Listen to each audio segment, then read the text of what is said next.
Hello, conditioning आणि deep conditioning प्रोसिजरवरील सेशनमध्ये आपले स्वागत आहे. चला तर मग या सेशनचे ऑब्जेक्टिव्ह पाहूया. या सेशनच्या शेवटी तुम्ही हे करू शकाल: क्लायंटला कंडिशन आणि डीप कंडिशनिंगसाठी तयार करू शकाल. कंडिशन आणि डीप कंडिशन प्रोसिजर कशी करायचे ते शिकू शकाल. कंडिशन आणि डीप कंडिशनसाठी आवश्यक असणारे मटेरियल्स पुढील प्रमाणे आहेत: कॉटन गरजेनुसार, shampoo, conditioner, live in conditioner, deep conditioner, towels गरजेनुसार, सलून सिंक. चला तर मग कंडिशनर आणि डीप कंडिशनर अप्लाय करण्याच्या प्रोसिजर पासून सुरुवात करूया.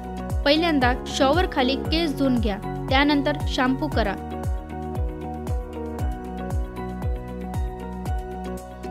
शॅम्पूइंग प्रोसिजर पूर्ण झाल्यानंतर बॉटलवर जे रिकमेंडेड केलेले कंडिशनर आहे ते योग्य प्रमाणात वापरा, जे साधारणतः 1 रुपयाच्या कॉईनच्या साईज एवढे असेल. पाहिजे तेवढे कंडिशनर घेतल्यानंतर कंडिशनरला स्मूथ फोम मध्ये एकत्र करण्यासाठी दोन्ही पाम एकमेकांना घासून घ्या.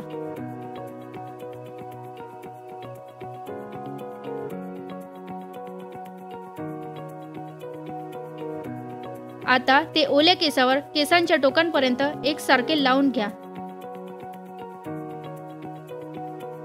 कंडिशनर मॉइश्चर रिस्टोर करण्यात मदत करते, त्यामुळे केस स्मूथर, फीलिंग सॉफ्टर आणि अधिक मॅनेजेबल वाटतात. केसांना योग्य प्रकारे हायड्रेट करण्यासाठी कंडिशनर संपूर्ण केसाच्या स्टँडमध्ये एकसारखे डिस्ट्रीब्यूट करा.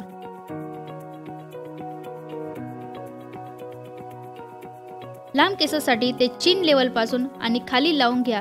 कधीही स्कॅल्पला कंडिशनर लावू नका.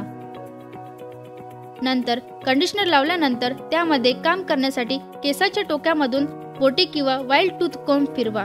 कंडिशनर केसांवर सुमारे 5 मिनिटे राहू द्या किंवा लेबलवर जसे सुचवले आहे त्याचप्रमाणे अनुसरण करा. जास्तीत जास्त ऑब्झर्वेशनसाठी केसांना शॉवर कॅपने कव्हर करणे ही एक प्रो टिप आहे. आता कंडिशनर पूर्णपणे स्वच्छ धुवून घ्या.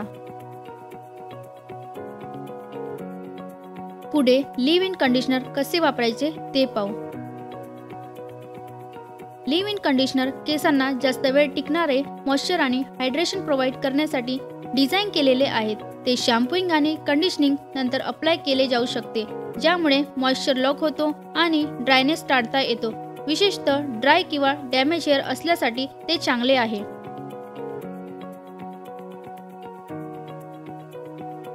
शॉवर नंतर जास्तीचे पाणी काढून टाकण्यासाठी केस हलक्या हाताने टॉवेलने ड्राय करा. केस डॅम्प असले पाहिजे, परंतु ड्रिपिंग वेट नसावेत. क्लायंटच्या हेअरचा प्रकार आणि त्यांना काय त्रास होतो याची खात्री करून कोणता लिव्ह इन कंडिशनर वापरावा हे निश्चित करा.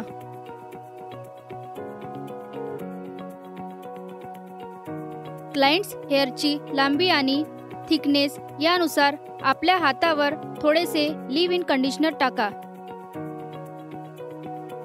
लिव्ह इन कंडिशनर आपल्या पामवर समान पद्धतीने डिस्ट्रीब्यूट करण्यासाठी आपले हात एकमेकांना घासून घ्या. हे ठरते की ते क्लायंटच्या हेअरवर योग्य समान रीतीने अप्लाय केले जात आहे. लिव्ह इन कंडिशनर केसांना मिड लेंथ पासून ते टोकापर्यंत लावा. रूट्स कमजोर होऊ नये म्हणून ते डायरेक्टली स्कॅल्पवर लावणे टाळा. कंडिशनर संपूर्ण केसांमध्ये समान रीतीने वितरित करण्यासाठी तुमची बोटे किंवा वाईल्ड टूथ कॉम्बचा वापर करा.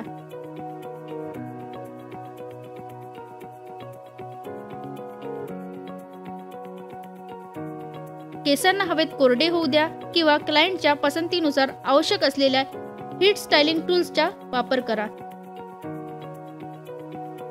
शेवटी क्लायंटला जसे वाटेल त्याचप्रमाणे त्यांच्या इच्छेनुसार केसांची स्टाईल करा.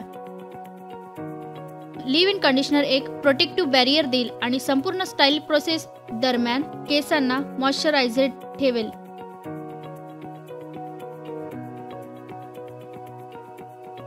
आता डीप कंडिशनर कसे वापरायचे ते पाहू. डीप कंडिशनर रिच संपूर्ण एकत्र केलेले इन्ग्रेडियंट्ससह तयार केले जाते, जे हेअर शाफ्टमध्ये डीपली पेनिट्रेट करते, जे इन्स्टंट मॉइश्चर आणि हायड्रेशन प्रोव्हाइड करते. ते मॉइश्चर बॅलन्स रिस्टोर करण्यास मदत करते, ड्रायनेसशी फाईट करते आणि हेअर सॉफ्टर, स्मूथर आणि अधिक मॅनेजेबल बनवते.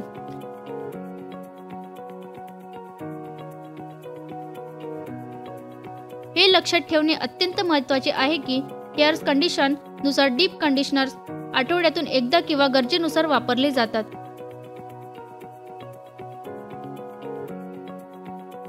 क्लायंट्स हेअरला इफेक्टिव्हली डीप कंडिशनर लावण्यासाठी या स्टेप फॉलो करा.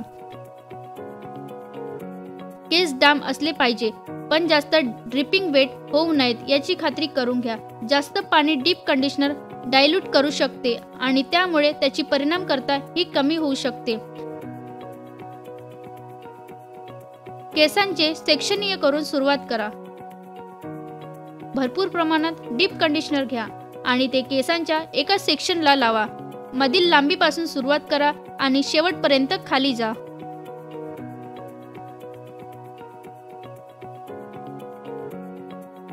केसांमध्ये डीप कंडिशनरला हलक्या हाताने मसाज करण्यासाठी तुमची बोटे किंवा वाईल्ड टूथ कोम्बचा वापर करा. प्रोडक्ट लेवलवर असलेल्या वेळेनुसारच त्यांचा वापर करा. केसांसाठी आवश्यक असलेले कंडिशनिंगच्या पातळीनुसार ते सहसा 10 ते 30 मिनिटे पर्यंत असू शकते.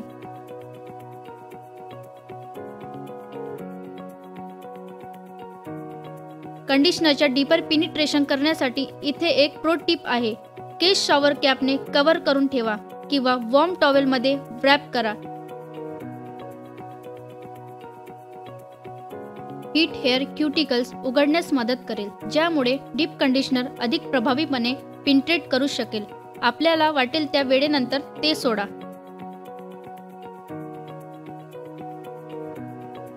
यानंतर थंड किंवा ल्यूक वॉर्म वॉटरने कंडिशनर पूर्णपणे स्वच्छ धुवून घ्या.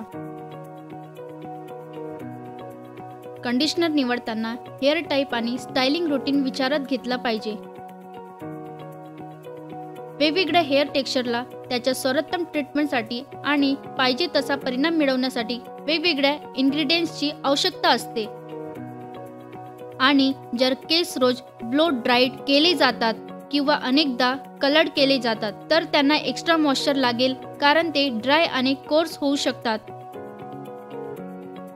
केस ब्लीच केलेले, कलर केलेले किंवा पर्म केलेले असल्यास केसांना अतिरिक्त वियर आणि टियर होईल. म्हणून कलर्ड किंवा केमिकली ट्रीटेड हेअरसाठी बनलेले शॅम्पू आणि कंडिशनर वापरावे. त्यावेळेस तुम्ही क्लायंटला सुटेबल प्रॉडक्ट रिकमेंडेड देखील करू शकता. काही लोकांचे इतरांपेक्षा थिकर केस शाफ्ट असतात. अशा हेअर टाईपसाठी एक मजबूत कंडिशनर निवडा, जो चांगल्या प्रकारे हील्स करेल आणि त्यामुळे केसांचे संरक्षण होईल. साधारणपणे कर्ली हेअर ड्राय आणि फ्रीझी असतात, म्हणून हेडवर कंडिशनर समान रीतीने पसरवताना अतिरिक्त काळजी घ्यावी लागते. चर्चा केलेल्या मुख्य पॉइंटचा रिकॅप घेऊया. फक्त केसांनाच कंडिशनर लावा. कंडिशनर केसांच्या टोकांपर्यंत समान रीतीने डिस्ट्रीब्यूट करण्यासाठी बोटांच्या किंवा व्हाईट टूथ कॉम्बचा वापर करा. वेगवेगळे हेअर टेक्स्चरला त्याच्या सर्वोत्तम ट्रीटमेंटसाठी आणि आपल्याला पाहिजे तसा परिणाम मिळवण्यासाठी वेगवेगळ्या इन्ग्रेडियंट्सची आवश्यकता असू शकते. कंडिशनरच्या डीपर पेनिट्रेशनसाठी केसांना शॉवर कॅपने कव्हर करून ठेवा किंवा वॉर्म टॉवेलमध्ये वॉर्म करून ठेवू शकता. हे आपल्याला सेशनच्या शेवटी घेऊन येते. केस कंडिशनिंग आणि डीप कंडिशनिंगच्या प्रोसिजरबद्दल तुम्हाला चांगली माहिती मिळाली असेल अशी आशा आहे. चला तर मग भेटूया पुढल्या सेशनमध्ये.